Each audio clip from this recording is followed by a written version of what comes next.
Oh, hello. We are about a quarter mile from the end of today's run. All told, it'll end up being 8 miles.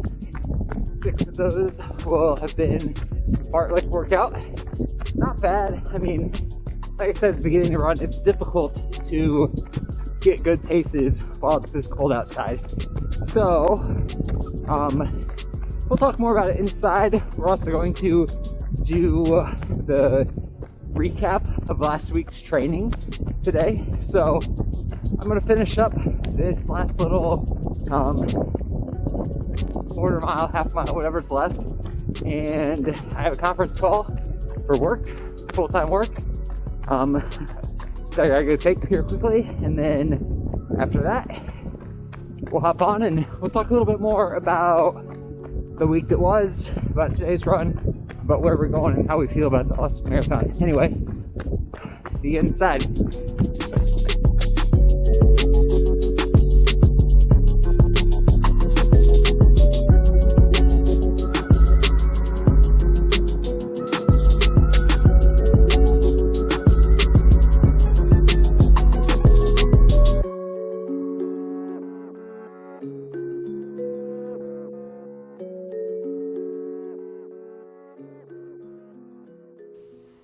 Okay, we're gonna try this again. You haven't seen all the other takes. There's been many takes for many reasons.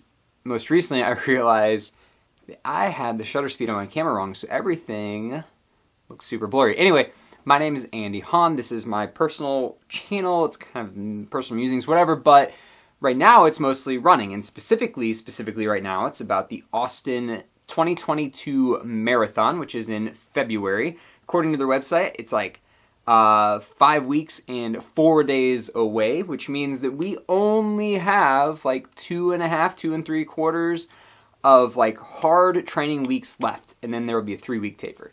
So today's video, we're going to talk about a few things, hopefully in some sort of not incredibly rambly way, although that little diatribe didn't help. 1, we'll talk about today's run. 2, we'll talk about the week that was. 3, we'll talk about what the training block looks like the rest of the way forward. So today's run, all total, was 11 miles. It was split up with in between a 3-mile run with the wife and an 8-mile run solo. 6 of those 8 miles were fartlek work. It was supposed to be a 6-mile tempo workout, but it's hard. It's really hard to do like a 6-mile tempo with what the weather was today. So this morning, I think when we went out, it was something like 1 or 2 degrees Fahrenheit with the wind chill like -5, -6. It's hard to do like pure speed work in that sort of temperature for a few reasons. 1, the gear is restrictive. Even if you have like really pretty good gear, it just is. You're in 2 or 3 layers. I was in 2 layers on the bottom, 3 layers on top. The gear is also heavier than normal. Just the pure temperature makes it hard to get your body properly warmed up and engaged in such a way that you can do like really strenuous speed work. And 4, no one will ever convince me, I don't know, I guess I could be convinced if I saw a study, but it sure feels like to me that it's just like harder to breathe and get adequate oxygen into your lungs when you have like a full mask on when you're working out. And I know this is not like a political stance or anything like that. I understand the day we live in and masks are really important, and they are, right? We should properly use them. But I'm just talking about workout, right? I'm talking about a buff because it's cold, and I'm talking about a balaclava, right? Like a full hood. And it's just, you start breathing heavy, and you have to suck the air through the mask, and then you have to exhale back out the mask, and I think sometimes you're breathing in like the air that you exhaled because it doesn't quite get all the way through. But anyways, it sure feels like you're not getting as deep breaths or as much oxygen into your system when you're like that. And when the wind chill is like well below zero, it's really important to have a full mask on. But so anyways, that was today's run. That kind of ties into the week that was. Now normally I like to do like my recap of the marathon training week. I talk about it Sunday night, it gets posted Monday. Today is Tuesday, and it's going to get posted on Wednesday. But that's because we were back in St. Louis over the weekend for a wedding. It was a great wedding. Good people, good friends, good time. And another benefit to being in St. Louis was hills, right? So we live in Chicago, and Chicago is flat. There are a couple places like Waterfall Glen. I've ran there and posted videos about there before where you can get elevation.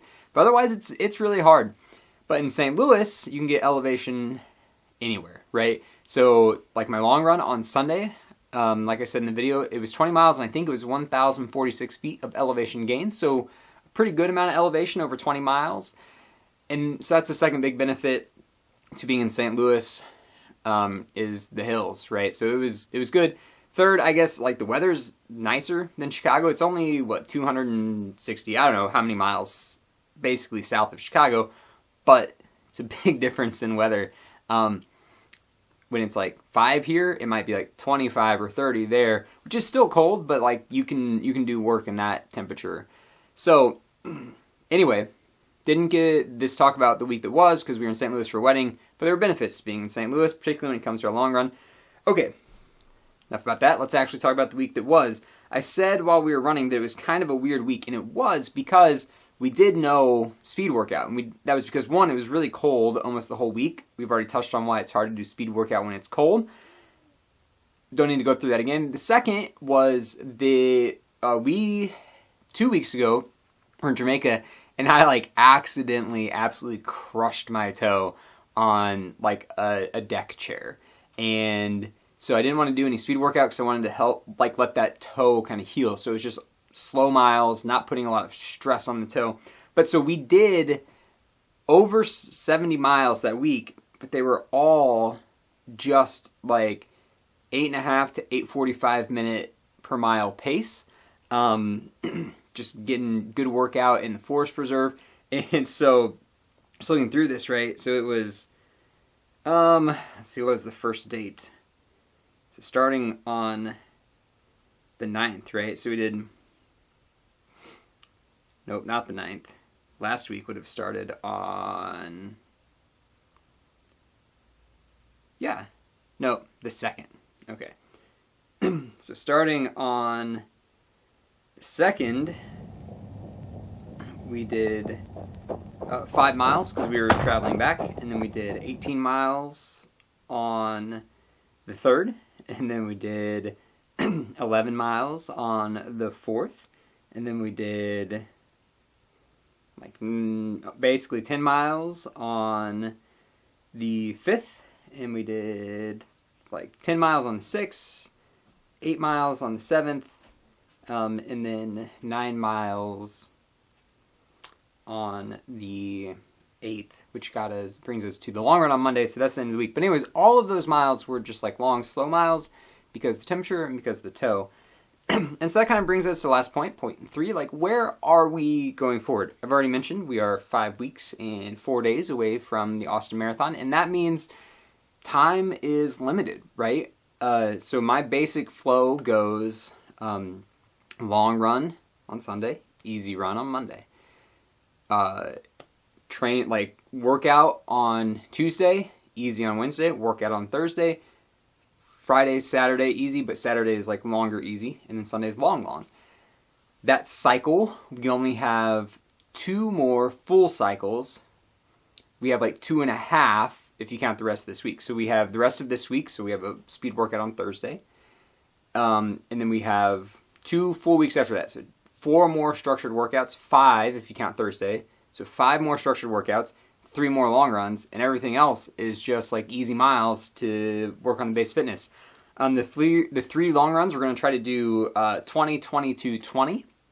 And then I think then it's like 14 and 10, or no, sorry, like maybe 16 and 12 or something like that for the last 2 weeks before the marathon. But that's what we got, right? And I don't know, I'm really starting to get excited about it. There were some workouts right before Christmas, the 20 miler around St. Louis this last weekend with 1,046 feet of elevation that have really gotten me excited. I think if like if it was a flat course, Chicago, Indianapolis, someplace like that with good weather, like in the low 50s, I think I'm in like 308 to 310 marathon shape, roughly. In Austin, where I think the weather is projecting to, I mean, I know we're still a month out, right? But the weather is probably going to be warmer than that.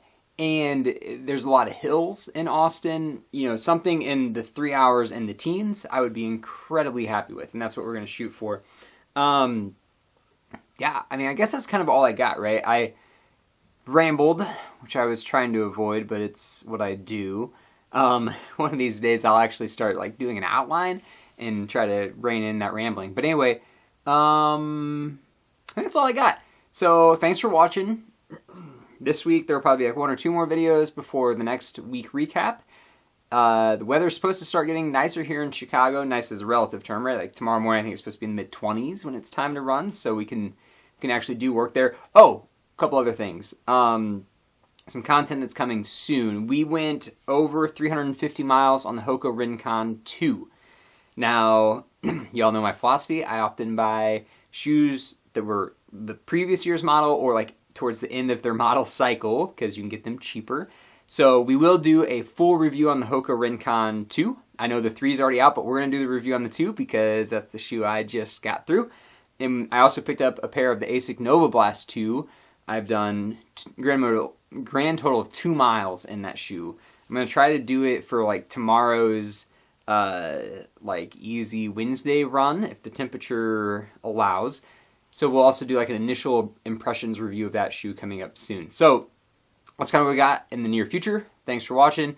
If you enjoy this channel, if you want to go on this journey together, right, that we call life and specifically that we call running in life, go ahead and subscribe. That would be great.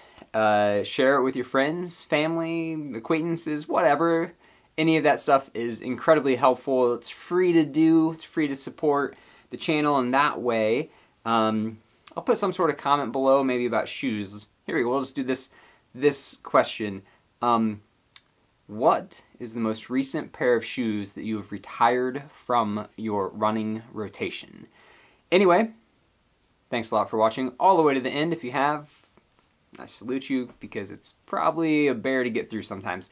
Anyway, thank you so much. Again, this is my channel, Andy Hahn, and I guess I will talk to you later. Bye.